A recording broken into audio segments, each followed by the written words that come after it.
Welcome to all the men and women of the West. I'm Joe, here with me is my co-host Tim. Hello and greetings. And since it's going to take me another week to edit all of the next episode of Hyrule in Focus, which is the next part of A Link to the Past, because we're doing our little podcast on A Link to the Past, doing it chapter by chapter and whatnot, and analyzing every inch of the game. But as those videos are pretty lengthy, we're going to be doing it every 2 weeks till we finish. And here I decided that we'll do a reaction video to MajorLink's channel's his version of a Legend of Zelda cartoon series, or a CGI cartoon. As he got fed up with waiting for Nintendo to make a TV series, and I decided to just make his own, which apparently is an animation CGI guy who does stuff like reboot graphics to an extent, or mainframe style shows. So I thought this would be interesting viewing. Okay. And I happened upon his channel completely by accident. I've not watched any of his videos yet, but I noticed this. I looked up, in a forum or something. Well, actually read it and a forum about what it is he's doing with his channel, and I thought it was pretty cool. And he's also a Canuck, so there's plenty of Canuck exploitation in this video. So here we go.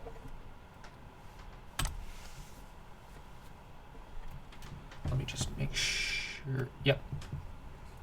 This is in no way a definitive telling of what happened. This was the story we created that best suited the lore and theories. Here, I'm just going to make us smaller. No. There, we're off in the little corner. To think about what we've done. Okay. Using the tools that we had, we worked extremely hard on bringing everything together and pleasing every type of Zelda fan. You better have pleased the Twilight Princess crowd. I'm kidding. And the Majoras Mask crowd. And the original 1980s, I think like 88 or 89 crowd. Because, honestly, if I don't see Link in 2D zapping moblins and whatnot... And what about the fans and the crowd that love the 1990 cartoon? What about that crowd? I hope you please them. We need at least one, "Excuse me, princess." I'm joking. I have to troll this guy. Yeah. He's a Canuck. He'll understand. Please be kind. Without further ado, here's the untold story of one of the greatest video game heroes. Only one of them to you? I'm kidding.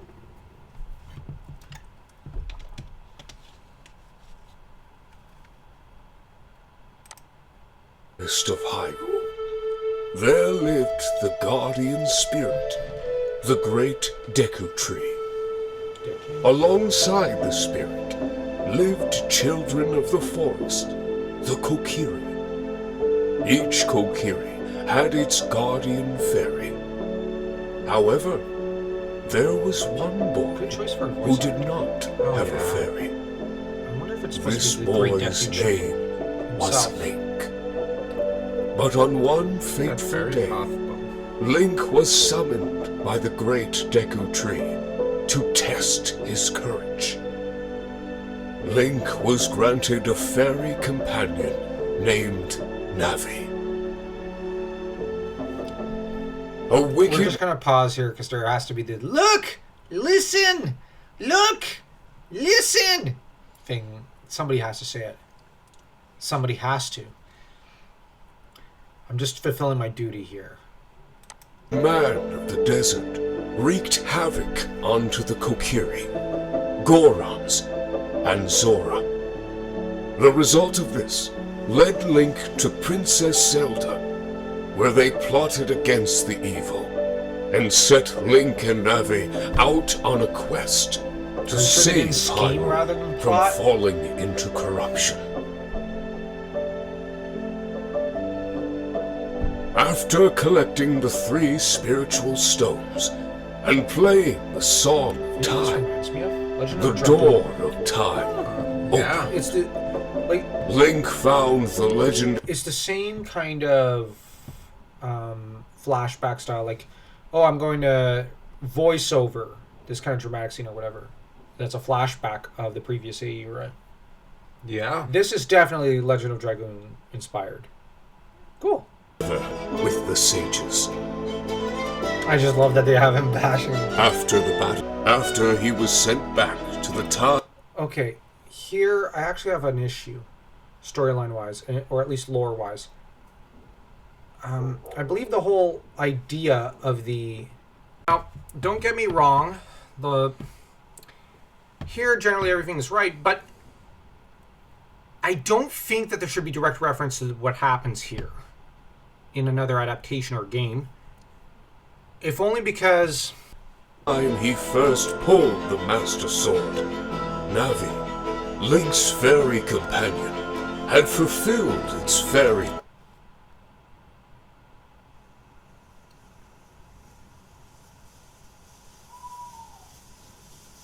Many years later. Or before, depending on the timeline. I'm kidding. I have to crack that joke. Having newly returned to the Kokiri village, but he's now a grown man. But here's the thing, it's not him being sent forward as a, to rapidly age up all of a sudden. Because him aging up rapidly, he was frozen for 7 years and brought back into his body. He'd still be mentally a kid in a way. Here he's had time to grow, and I think here there's almost something melancholic about it, because now he's an adult, so he can look back with regret on lost childhood and lost possibilities as a kid. So.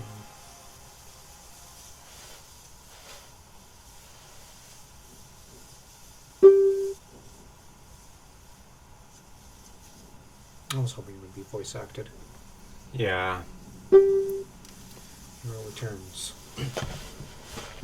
Here, the guy is proceeding with the idea, story-wise, that Zelda forced his choice on him. He didn't want that. He didn't want to go back. He fought so hard for that world that...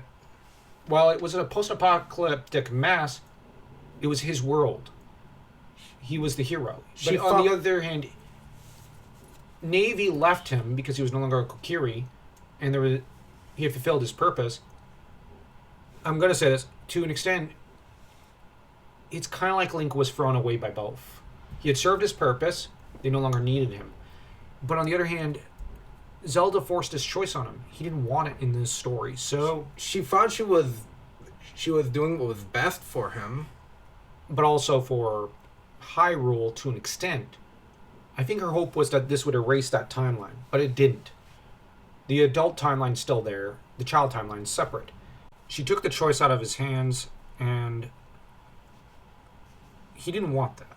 And that's where it's a very interesting situation, and a very tragic one. This is the emotional heart here of this story right here, of Hero's Purpose Episode 1, because clearly Link is feeling displaced. Not just by time, but also by this one act, and by what happened immediately afterwards. I just didn't want to say anything. What do you think of the male fairy there? I know it was you. I just didn't want to say anything. Oh my gosh. You know who he seems to have? The personality of Link from the cartoon there. That's what it reminded me of. I knew it wasn't all along. Okay, I love that.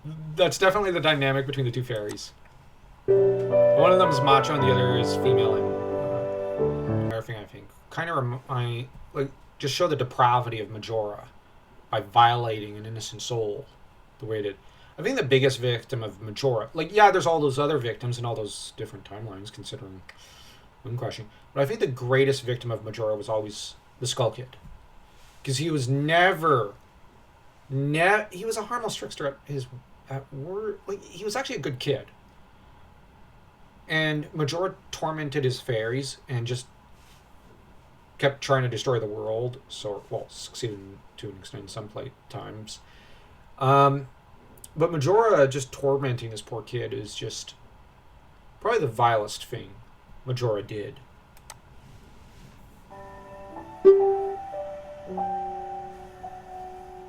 Has been searching for a new path, something to redeem his sins of the past, even though he did nothing wrong. know he didn't mean to cause trouble, but he still feels responsible. So he troubled. He felt that maybe coming home would help him find his new purpose, a way to forgive himself. He is still searching for. If I wanted to read, I'd crack open a book. I'm serious, I love books, but finds that new path he's searching for. Maybe you should have picked up gardening. Dude, that's a little forward. Come on. No homo. I'm gonna delete this one, please.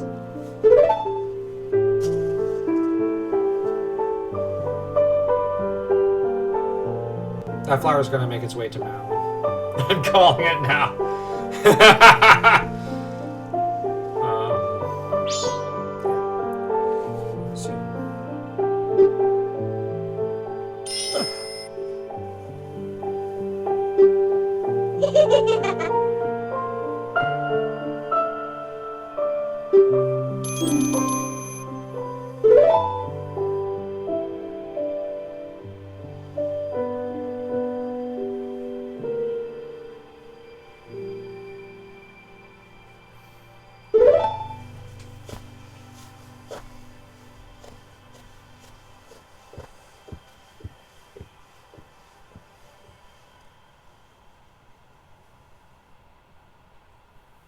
So he's gardening.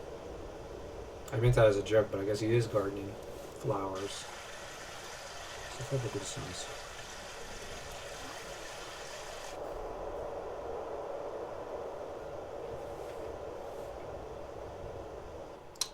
What is your quest? I seek the Grail. What is your name? So wait, you're seriously gonna friend him? I suppose so. Well, I guess they didn't want Yang to be the only cool one. Oh, look, Link looking upon his childhood shield. Cool. Alright, this thing's gonna be hard to rate. Let's rate it. Now remember, folks who are familiar with our reviews and our ratings, which anyone who's seen our Zelda cartoon reviews will be familiar with them. 0 means irredeemable, 2 means mediocre, 3 means near perfection, 4 means perfection. This is hard to rate. Like yes. the visuals are beautiful. The music is beautiful. The storytelling is really good. It's just the fact that it's basically there are no like I thought this was a TV series, essentially a YouTube original by this MajorLink guy. I didn't think it was, like, basically, I didn't think it was basically just a kind of visual novel using the, essentially, Ocarina of Time as a basis for a kind of visual novel type thing. Except we don't get any options to go A or B. It's just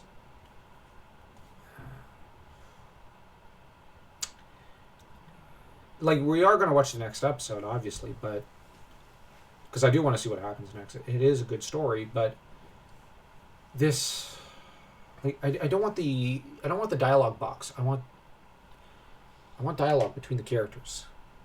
Mm-hmm. And even considering the dialogue box, have a Link Talk. Give him a voice. He doesn't have to have the same personality as from the cartoon, but like, this Link clearly has a personality.